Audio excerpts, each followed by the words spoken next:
Magunga, kwa uzoefu wako nataka unisaidie. Mimi sijui na sielewi kweli kweli. Mchezaji akibakisha mkataba wa mwaka mmoja na kuna kipengele ili uvunje huo mkataba wake lazima utoe bilioni 1. Kwa klabu zetu hizi kubwa za hapa nchini Tanzania, unaiona kuna klabu ambayo inaweza kufanya hivyo kati ya Yanga ama Simba?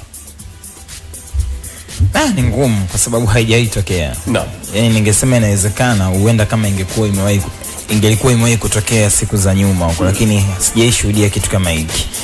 Na ukweli ni kwamba sisi tunategemea zaidi kwa wachezaji nyota ambao wanatoka kwenye vilabu vikubwa au wachezaji wakubwa ambao vilabu vyetu vimekuwa na matamanio makubwa ya kuwamiliki. No. Tunategemea zaidi wachezaji wakiwa huru, kwa maana mikataba yao imeelekea mwisho, au wachezaji wachukuliwe kwa mkopo kuja kuzitumikia hizi timu. No. Sasa ukitazama sasa hivi, unajua watu wanapaswa kuelewa kitu kimoja. Kiuchumi kabisa ni ngumu sana kwa Simba na Yanga kushindana na Azam kiuchumi, kwa sababu kama taasisi Azam wana fedha kuliko Simba na Yanga. Nguvu ya Simba na Yanga ipo zaidi kwa wafadhili. Wana nguvu ya wanachama, lakini bado hawajabadilisha lile kundi la wanachama kuwa kama sehemu ya mtaji wa klabu kiuchumi. Hiyo hawajafikia bado kwenye hiyo hatua. Hata kama wameanza, lakini bado ukisikia sasa hivi Simba na Yanga utamsikia Mo, utamsikia GSM. Ndio wafadhili ambao wanawapa hizo fedha. No. Lakini ndani ya klabu mna kiasi gani? Mna nguvu gani kiuchumi? Hiyo ni changamoto. Ukienda Azam na nguvu kubwa kiuchumi. Unajua ndio Faisal alishinda akiwa na Yanga Africans baadhi ya mataji. No. Lakini tangu mfika Azam FC vitu havijaenda sawa. Na wachezaji kwenye upande wa mataji. Lakini individual amepata achievement kubwa sana. Yeah. Na moja kati ya kitu kikubwa ambacho Azam wanajaribu kufanya, wanajua Faisal anatoa mchango mkubwa sana ndani ya timu. Yeah. Kuna wenyewe wanapambana kumsaidia Faisal. Achana issue za kumlipa, sio kumpa bonus. Kumsaidia ni kumtengenezea timu ambayo yeye mwenyewe akiangalia hivi anaweza kaona kuna sehemu sisi tunaelekea. Kwa sababu mataji si issue ya kulala na kuamka tu unachukua mataji. Especially kwenye ligi yetu hii ambayo wakati mwingine uelewi mambo yanavyoenda. Yaani kuna wakati tu mabingwa wanapatikana, lakini wanasema okay, tuendelee kwa nasubira. Na namuona pia Angel Marcelo anasema, Magunga, kwani unaishi nchi gani kaka? Yaani sasa hivi hakuna klabu inayoweza kutoa 1B. Wanaweza. Si Yanga wametoa 1.8 kwa shauri lile. Sasa 1B ukifuatilia mambo kwa undani, vitu vingi vinazungumzwa vya uongo sana kwenye mpira wa nchi. Naam. Vitu vingi sana. Sasa pia wanaweza wakazungumza vya uongo na ikafanikiwa vile vile. No, labda hujanielewa. Naam. Figa nyingi ambazo zinatajwa ama kiasi cha yani pesa ambazo huwa zinatajwa kwa baadhi ya wachezaji wanaosajiliwa kutoka nje kuja ndani. Yani kwa asilimia kubwa huwa watu wanaongopa. Na uko sahihi. Na wanaongeza sana ili mradi watengeneze thamani kwenye ule usajili ambao umefanyika kwa wakati huo.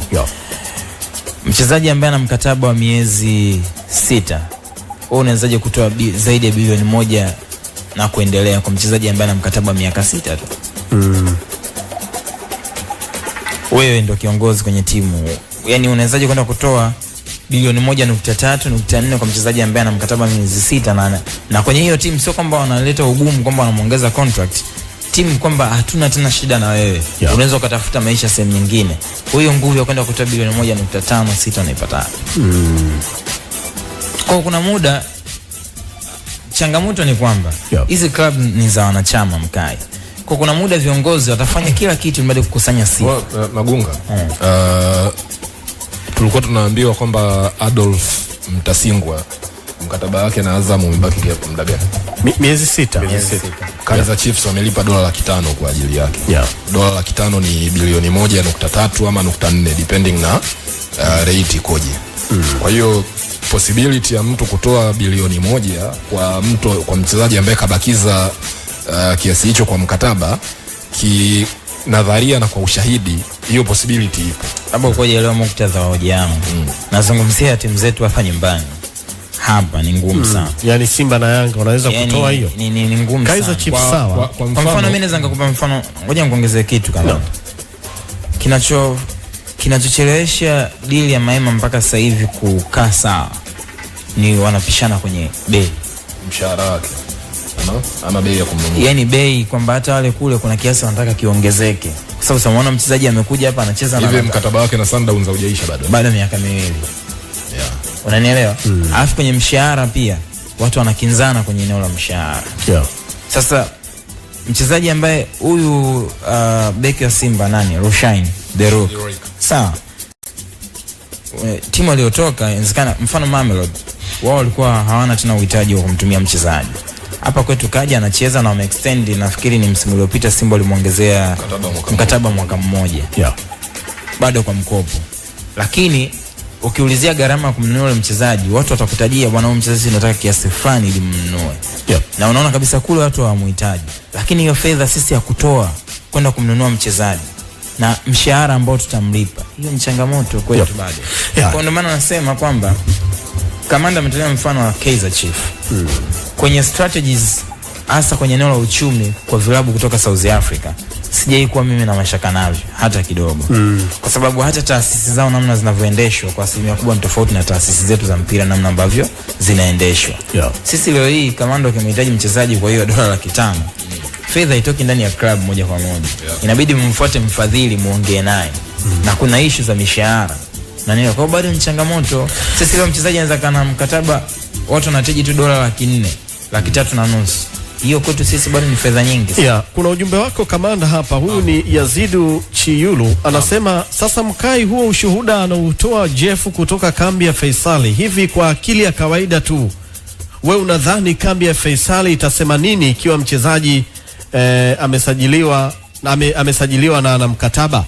Umemwelewa lakini hoja yake? Nimemwelewa. Sasa mimi nifanyeje hapo? Yani maana yake ni kwamba yeye haamini hicho unachosema. Sawa, hakuna shida.